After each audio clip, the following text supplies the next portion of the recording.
bitch like me, I'm not gonna shut my mouth. These Democratic leaders have destroyed the Democratic Party.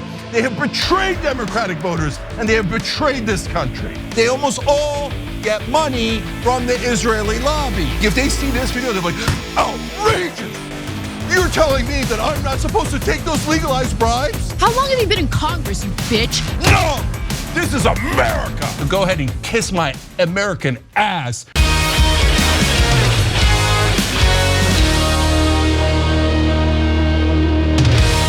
Stop Anti-Semitism, which is, I believe, the same group that clownishly went after Jennifer Garner's little girl because she was wearing a shirt that had a watermelon design on it, okay? They're the same folks that are now coming after me. They're trying to get YouTube to demonetize me. Like, that's the whole reason why they put up that post. And their whole effort is to, let's just keep it real, they're just trying to intimidate me, right? And a lot of people, I get it, I understand why they would fall victim to that intimidation and they would maybe back off of these stories and not cover them and not talk about them.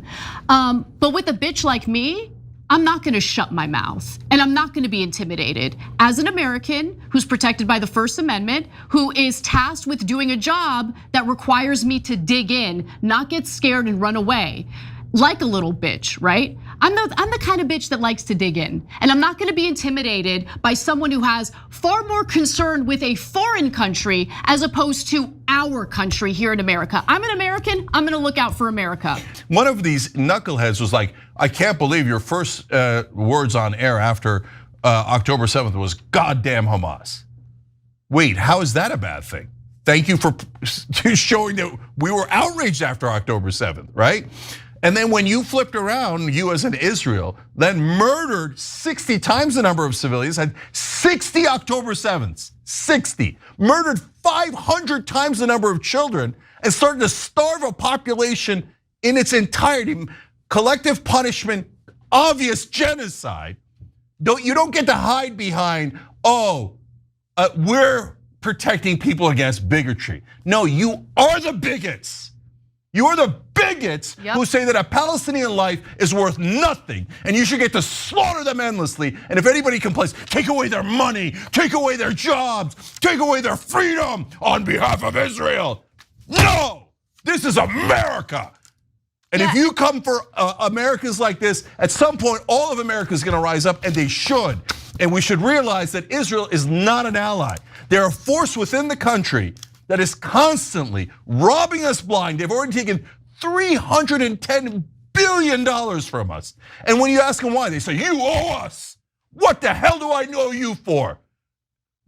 Americans don't owe you anything. Stop hurting our Jewish friends and family by doing these kind of monstrous actions and putting a genocide on them when they don't deserve it. They didn't do it. It was your sick Israeli friends who did it. And why don't you own up to that and be truthful for the first time in your life? And they never will. Instead, they'll go back to the same old things. Oh yeah, we should threaten them. Threaten them. How could Americans dare to have freedom of speech?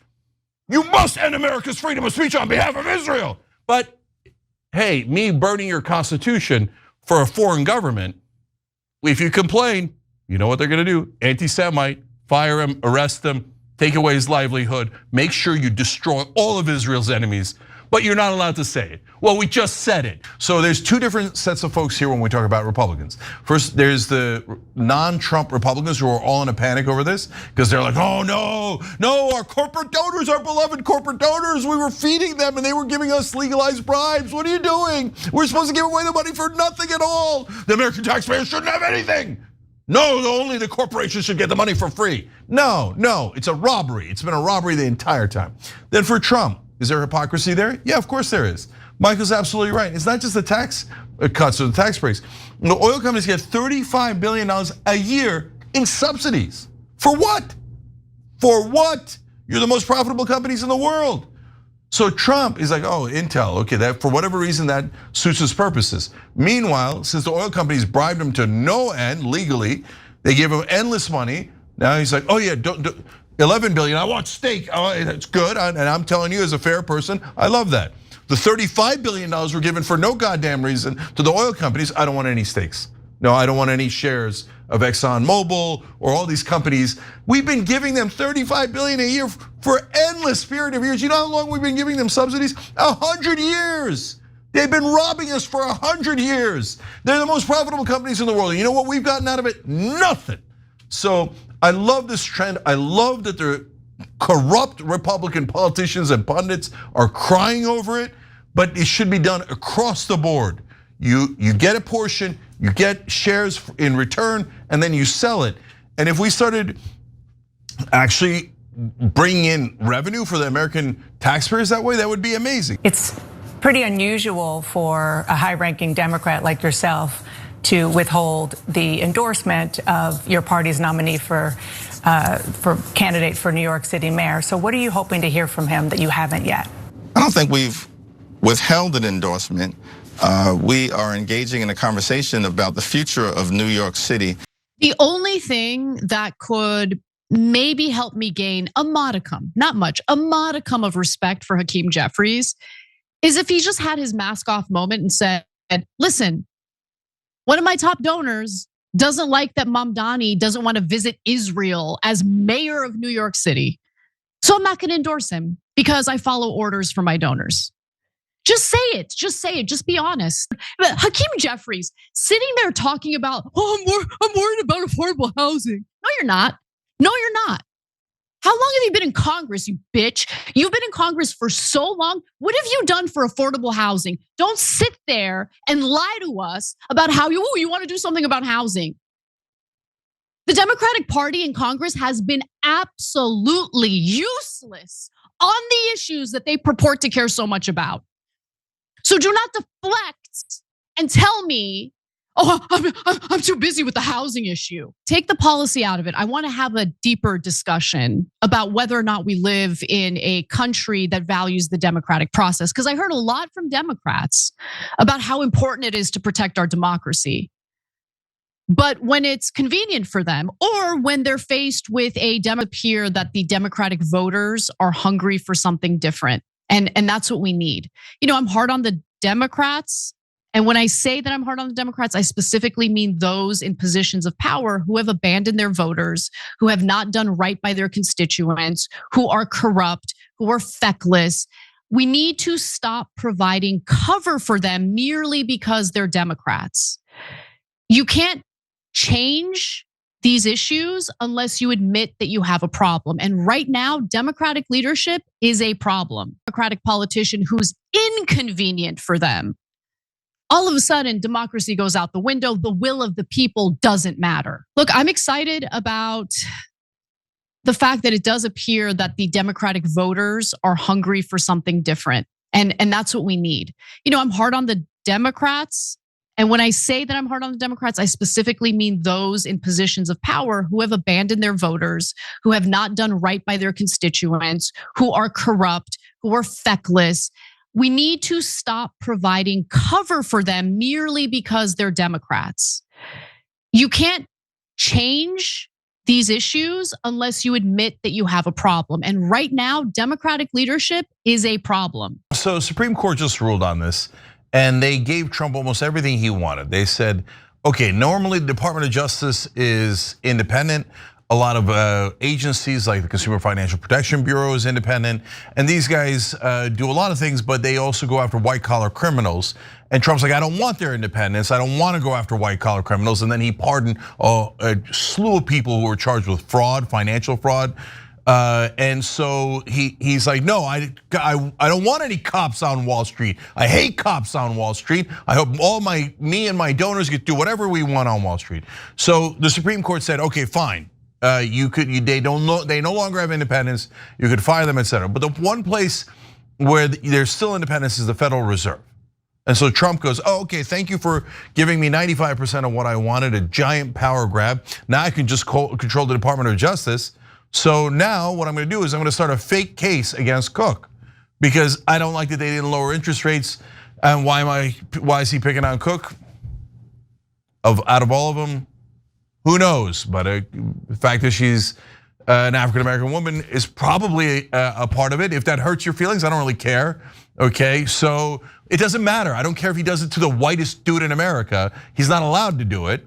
So, but he says, oh yeah, I got an idea. If I found out that there's a loophole, if they're convicted of a serious crime, then maybe the president could get involved. So Department of Justice, why don't you just start a case against her? Well, that's not how it's supposed to work.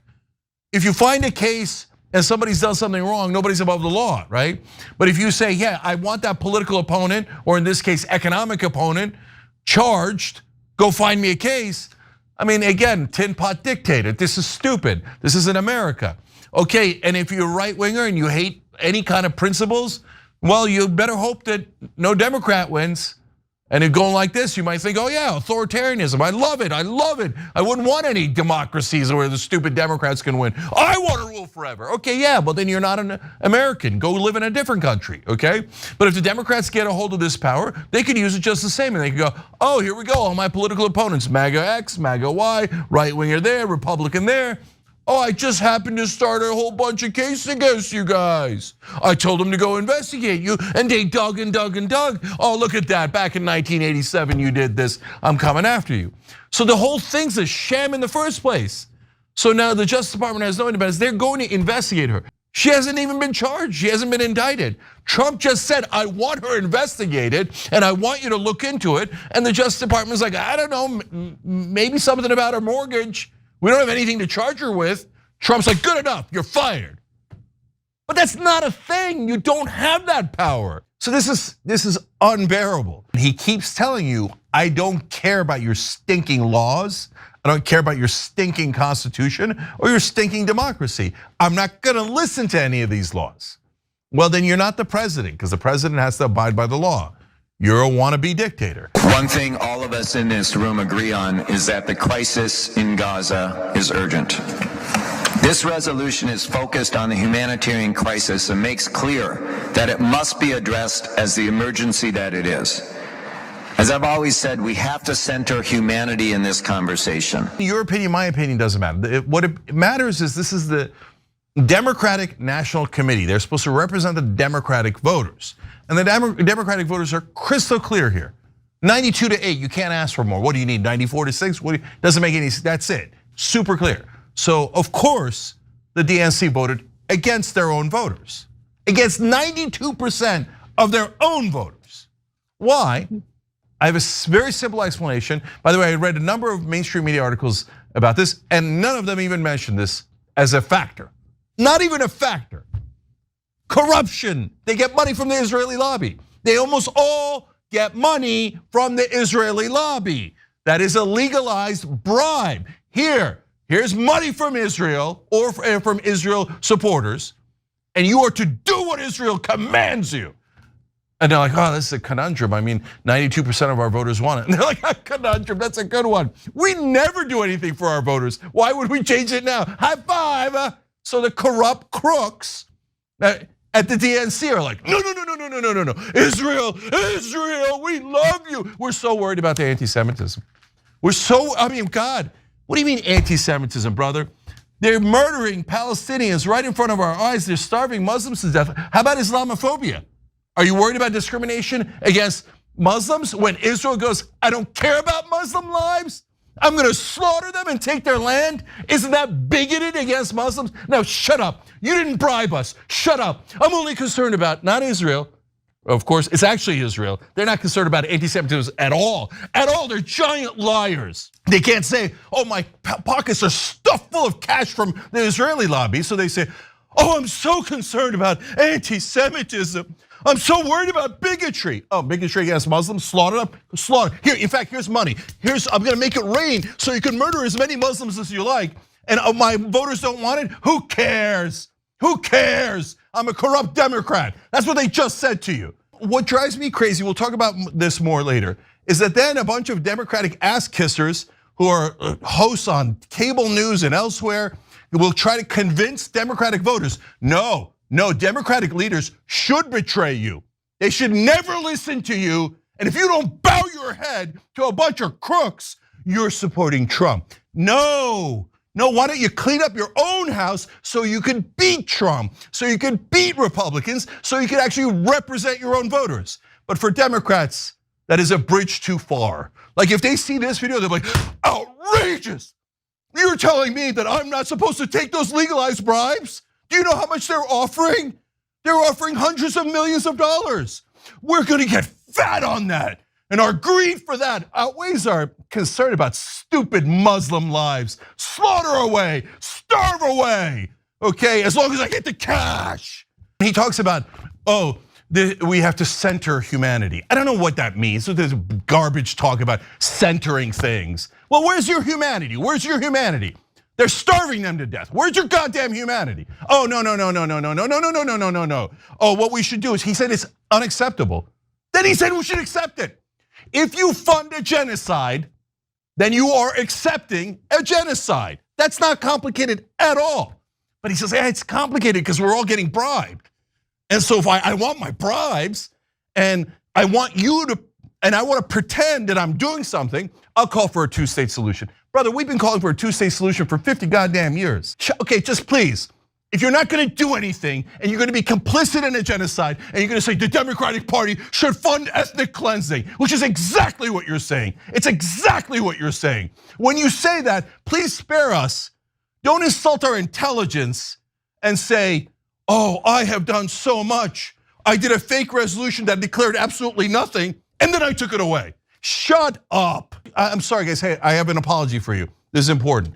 I said to you before that Ken Martin was a progressive from Minnesota. I'm so sorry, I take that back completely. I was totally wrong. This is just another guy who's just a part of a cog in the machine. Where's the money? Where's the money? Where's the money? Israel, we tell, yes, please slaughter away. We're gonna come back. We're gonna come back with solutions. You're not coming back with anything. So just the most useless leadership. I'm not just talking about Ken Martin, Joe Biden, Kamala Harris, Hillary Clinton. We know, we're so smart. We're gonna beat Trump. It's gonna be easy. It's a guarantee. We know how to win. Progressives don't know how to win. They try to serve the voters. Boo! We serve Israel and the corporations. And how's that worked out for you, dumbasses? You lost to Trump twice. The guy doesn't have an IQ above 70. No, we got this figured out. We'll bring solutions to you many years later, but meanwhile, we'll keep kissing donor ass. And that's what you're doing, Ken. And that's what everyone at the DNC is doing, except those brave, wonderful young people who suggested the infinitely better resolution. These Democratic leaders have destroyed the Democratic Party. They have betrayed Democratic voters, and they have betrayed this country. Every time you ring the bell below, an angel gets his wings. Totally not true, but it does keep you updated on our live shows.